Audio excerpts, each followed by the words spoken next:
Esta semana, uma campanha para ajudar associações dedicadas à pesquisa e tratamento da esclerose lateral amiotrófica fez sucesso na internet. Certamente você ouviu falar, o assunto não poderia ficar de fora da nossa coluna Traduzindo a Ciência, e o neurocientista Stevens Hein veio falar sobre a descoberta de um possível tratamento. Olha só, Stevens, ó, tem um balde aqui que a gente separou para você, daqui a pouco você vai ver, viu?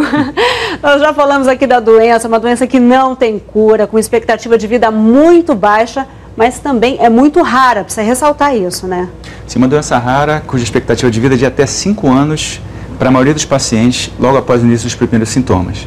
A questão que é importante aqui é que só tem um medicamento que faz algum tipo de efeito, que na verdade é prolongar a vida do paciente por alguns meses. Então é muito importante que exista pesquisa nessa área. É sobre isso que a gente vai falar hoje. Sobre uma pesquisa nova que foi publicada por pesquisadores de Harvard, que tenta dar um novo foco, um novo alvo terapêutico para essa doença. Vamos ver aqui na primeiro vídeo, só para a gente entender um pouquinho de como que a gente controla os movimentos e como é que se dá a doença. O que acontece é que, para a gente poder planejar o movimento, tudo isso acontece no cérebro e o cérebro tem que se comunicar com os músculos, que é quem faz a gente conseguir realizar os movimentos. Isso se dá por um neurônio que é chamado neurônio motor.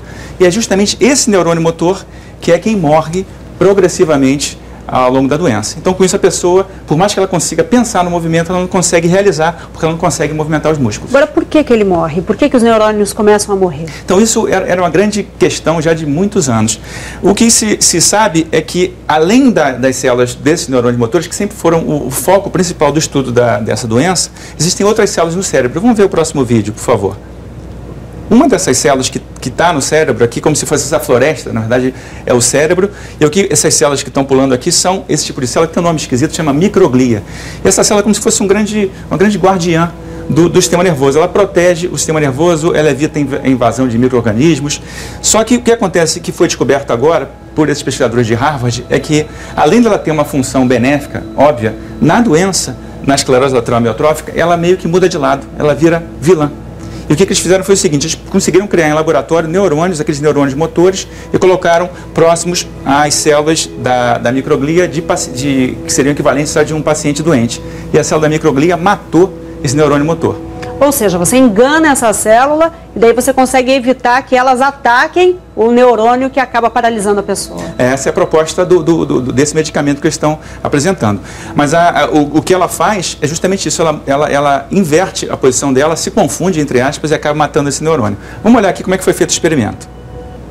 Isso aqui é como se fosse um neurônio motor, e aqui em volta em azul são justamente as células da microglia. Tá? Porque a gente, comparando um com o outro, a gente vê o seguinte: a microglia do paciente doente, o equivalente do paciente doente, ela mata o neurônio motor, que só tem uma célula verde. Aqui essa mesma célula do paciente doente, da microglia, com o neurônio motor saudável, quer dizer, combinando um com o outro, e dando esse medicamento que impede que essa microglia mate o neurônio. Então a ideia é você manter a função benéfica da microglia, evitando que ela se confunda e acabe matando o neurônio. Isso já foi feito, inclusive, em camundongos, foi esse trabalho publicado esse mês, e com resultados bastante promissores. E é uma esperança, né, para quem pode conviver com essa doença por mais tempo, ou uma esperança de cura realmente? Bom, isso ainda é muito recente, né? Só que é uma nova esperança, porque o foco estava sempre em cima do neurônio motor, tentando entender por que ele morria. Agora já sabe que às vezes ele não necessariamente é ele que se mata. Existe uma célula, uma vizinha ao lado dele que acaba matando esse neurônio.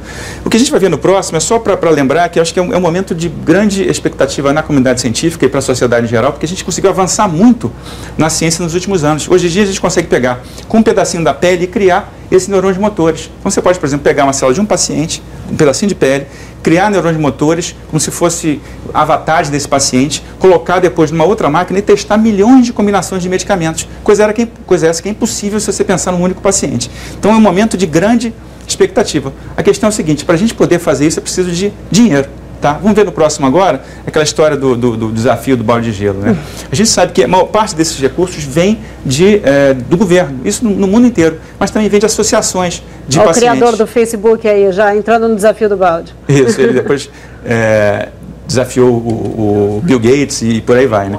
O ponto é, a associação americana que criou essa brincadeira, entre aspas, ela fez isso para poder chamar atenção para a doença e também para arrecadar. Hoje, o site dela estava anunciando que eles conseguiram 123 milhões de reais em um mês de campanha. Quer dizer, isso é importante porque esse dinheiro depois vai ser revestido para pesquisa. No Brasil também há 3 associações que estão recebendo doações que depois vão ser investidas em pesquisas brasileiras, né? E olha, a gente vai colocar o link para essas associações no nosso endereço www.g1.com.br. Além de fazer a brincadeira do balde, vale a pena também, claro, colaborar para as pesquisas que podem chegar a uma cura, então, pelo menos existe aí uma esperança já, né, Stevens? Isso mesmo. Agora vai trazer o balde aqui pra gente. Obrigada, viu? Bom fim de semana para você. Até mais. Você também.